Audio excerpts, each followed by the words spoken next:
তারেক রহমান যথাসময়ে দেশে ফিরে নেতৃত্ব দেবেন বললেন রিজভী।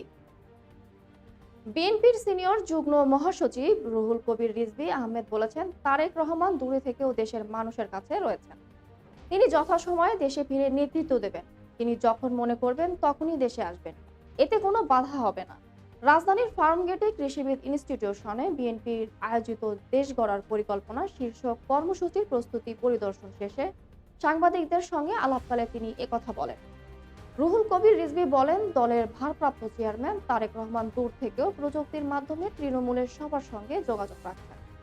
তিনি দেশ ও দেশের জনগণকে ভালোবাসেন বলেই যথাসময়ে দেশে ফিরে নেতৃত্ব দেবেন।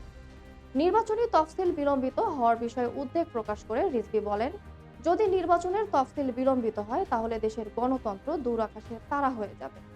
তিনি অভিযোগ করেন, এত গুম খুন বিচার বহির্ভূত হত্যাকাণ্ড সহ্য করে গণতন্ত্র প্রতিষ্ঠার জন্য যে নির্বাচন, সেটি প্রলম্বিত হলে গণতন্ত্রের বিকাশ ব্যাহত হবে। বিএনপি সবসময় পলিটিক্স অব কমিটমেন্টে বিশ্বাস বলে উল্লেখ করে রিজভী বলেন, অতীতেও দল প্রতিশ্রুতি বাস্তবায়ন করেছে, ভবিষ্যতেও সে ধারাবাহিকতা বজায় থাকবে। ভারপ্রাপ্ত চেয়ারম্যান তারেক রহমান যেসব প্রতিশ্রুতি দিয়েছেন প্রত্যেকটি বাস্তবায়িত হবে।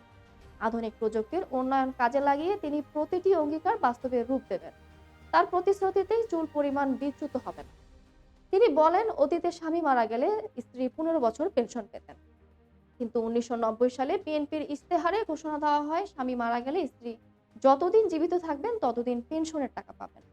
1991 সালে বিএনপির ক্ষমতায় আসার পর তৎকালীন প্রধানমন্ত্রী বেগম খালেদা জিয়া সেই প্রতিশ্রুতি বাস্তবায়ন করেছেন।